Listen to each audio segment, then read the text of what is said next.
Presenting ang inyong lolo at lola. Kalalabas po namin sa cafeteria. Hindi na po ako nakakuha ng video doon. Nauna ang aking hiya, guys. So, kalalabas namin at on the way kami para mamili kuno kung anong bibilhin. Hindi po namin alam. So, alam nyo yung weather, ang ganda. Ang ganda ng weather, guys. Kasing ganda nyo.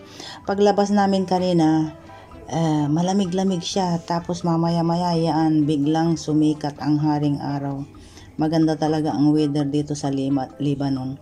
Ito yung sinasabi nilang winter. Pero, pwede kang mag-swimming, guys.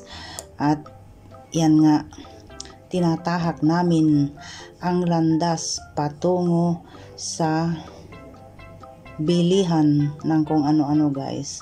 So samahan nyo kami. Wala po sa plano ang pupuntahan namin.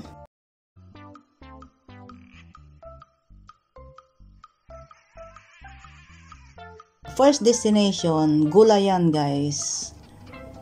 Second destination, Lucky section.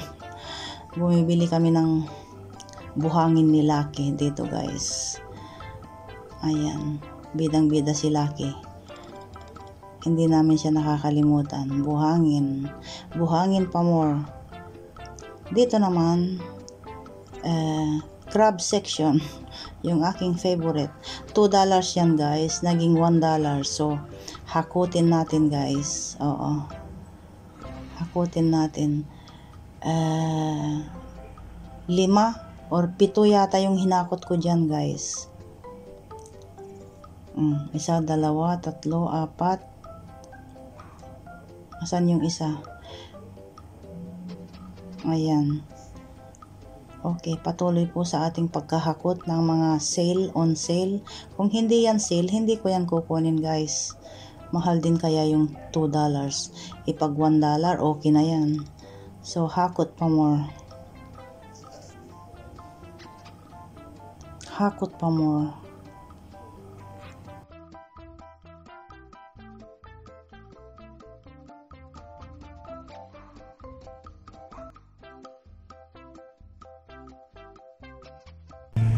Ayan, puno yung sasakyan, guys. Na-hold up natin si Lolo. So, ayun, guys. Kapapasok namin. Magpapalit lang ako dahil I'm not wearing the right clothes for the weather. English yun, mainit siya ngayon, tapos ako'y balot na balot. So, ako'y magpapalit muna. So, yun yung sinasabi ko, guys, na huwag kayong papasok sa pamilihan kung wala kayong balak na bibilhin. As in, wala po kaming balak na bilhin dahil meron pa naman tayong makakain. So, ayun. Ayun, nilalaro si Lucky. Okay. Magpalit muna tayo. Agoy. So, ayun, nakapagpalit na tayo, guys. Grabe, ang init. Ang ganda ng panahon. So, gabunton yung ating still. It's finished. Okay, we'll put it in the small plate. Okay.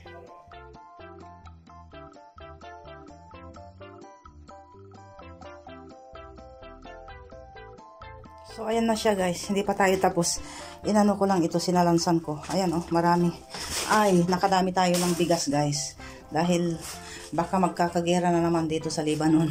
So, ayan, marami. At saka isa pa, guys. Ito kasi, noon, $6 ito. Tapos, ginawang $5 lang. Kaya, dinamihan na namin.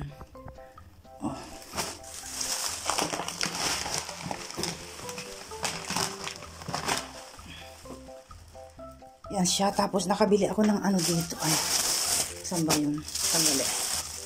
Nakabili tayo ng ano ba yun? Anong tawag diyan? Paltat sa amin. Hito yata ang tawag. Malaki siya, Tapos, yun. May galunggong. Tapos, ano. Ayan siya. Marami. So magliligpit muna tayo dito guys. Mga napamili natin. Sari-sari. Ano to? Ano ito? Kamatis. Kamatis ito. Sitseria. Spaghetti. Tapos ano pa? Noodles. And then potato. Milk. Tapos chicken. And then mga sauce. Ayan. Ang napamili natin guys. At si Lucky ay nandito siya. You will help me? Huh? You will help me? Yes?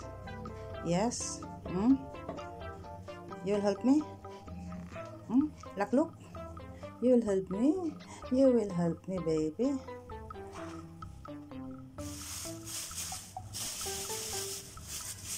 Ayan, patapos na tayo guys. Tapos, ito pala oh. Ang ganda oh. Ang sarap. Ang sarap ipaksiw. Tapos, may bawang din yan. Tingnan nyo ang bawang dito guys oh. Malalaki. Oh. Hindi gaya sa atin na ano, maliliit. Pero yung maliliit na bawang sa atin, ang bango-bango kaya. Ito parang hindi bawang eh. Bawang naman pero hindi gaya nung bawang sa atin na kahit maliliit siya. Ang bango niya, di ba? And then ito yung nabili namin kay mama. Oo. Hito. Ayan. Ayan. Tapos oh, galunggong. Magpaksiw tayo ng may pahabang sili. Ayan. At ma-share ko lang guys nga pala. Dito sa Lebanon nga pala, guys, every December 31, meron yung talk show na pinapanood ng Sambayanang Lebanon. Oo. So, noong December 31, inantabayanan or hinintay ng buong tao, buong Lebanon, ang pagsasalita ng mamang yun. Bali nagpipredict siya, guys. Tapos, walang mintis ang prediction niya. Nitong mga nakaraang ilang taon, nag-predict siya at nagkakatotoo guys. Tapos last year, ang prediction niya, na-predict niya yung tungkol sa girang nangyayari sa ano, doon sa kabilang bansa guys. At nakisawsaw ang Lebanon. Kaya mayroong kaguluhang nangyayari dito sa Lebanon. Dahil nga nakikisawsaw ang Lebanon doon sa dalawang bansa. Pero yung talagang kaguluhan, hindi mismo dito sa loob ng Lebanon, sa gilid lang. Yun na-predict niya guys. At yung mga sakuna, yung mga lindol, yung mga ano, walang mintis talaga. So nung December 31, nung mga nakaraang araw, ang prediction niya dito sa Lebanon guys, nakakatakot.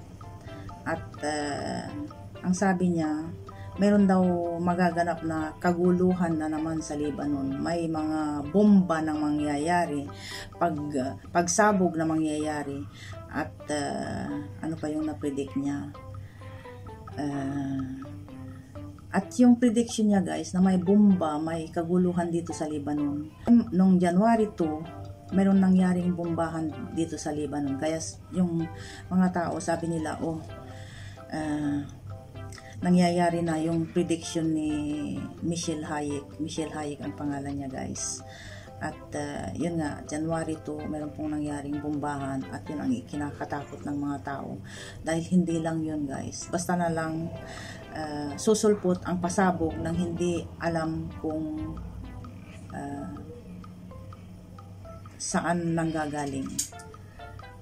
Yung gera nitong mga nakaraang buwan at nangyayari pa ngayon, bali safe ang dito sa inside Lebanon, bali doon lang sa boundary. Pero itong bagong kaguluhan na nabanggit ni Michelle Hayek ay dito daw sa mismong inside Lebanon. So yun ang nakakatakot guys. At ang dinig namin, may mga ibang airlines na daw na umaalis na daw, imagine. So may nakakatakot na mangyayari. So anyway, meron na tayong stock na 20 piraso na 20 supot na na rice, kumbaga kung may mangyayari, ang importante is rice. Wag naman sana na magtuloy-tuloy yung yung kaguluhan Anyway, yun nga sabi ko na immune na yung mga tao sa kaguluhan. So, pag may naririnig silang ganyan or may paputok, parang narinig nila dito sa kaliwa, ilalabas lang sa kanan. Ganoon. Oo. Kung minsan nga, tinatanong ko si Habi, paano ang feeling or pamumuhay ng isang taong gaya mo na since you was 12, mga 10 or 12 years old siya, naranasan na niya yung yung pamumuhay ng digmaan ba dito. Oo. Ay, si Habi nga pala, mayroon siyang bullet, natamaan siya sa may binti niya, tapos siya mismo ang natamaan siya ng bullet, siya mismo ang nagtanggal doon sa hita niya. Ganyan, ganyan kalaki. Tapos yun nga, sabi ko tapos nagkwento siya habang pumapasok sila sa school. Kahit may bombahan daw noon, patuloy pa rin yung pagpasok nila sa school. Let's say Lunes, Martes, tapos i-broadcast nila na Wednesday dapat hindi pumasok yung mga bata dahil magpapasabog sila, ganoon. Tapos Thursday, Friday may pasok na naman, ganoon. Oo, normal lang daw ang pamumuhay noon. Dahil nga kinalakihan niya yung kaguluhan dito. So ayun. So ang mga tao, parang ako, nung una, natatakot ako. Tapos, ngayon, normal na lang. Dahil nga, sabi nga nila, kung mamamatay ka, mamamatay ka. Kung hindi mo pa time, hindi ka mamamatay. So yun na lang. Basta samahan na lang ng dasal-dasal. So, napakapa tayo ng kwento. Nasingitan natin habang tinatapos natin dito, guys. At ako yung magsasariling sikap tayo. At meron pala akong niluto dito. Dahil nakamarinate na dito ay kahapon pa. Kagabi pa. So, niluto ko sa dyan sa air fryer. Ayan siya. Oh, ayan. Parang yung delivery. Masarap pa yung niluto kong ito kaysa yung delivery, guys. Oo. Tapos tikman natin. Ayan siya. Wala na yata akong battery. Ay. Ang sarap po. Kain po tayo. Na-marinate siya. Buong magdamag. Kumagat po yung niya. Yung sauce.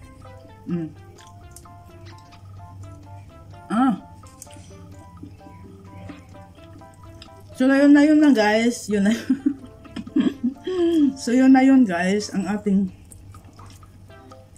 ganap for today. At kain po tayo.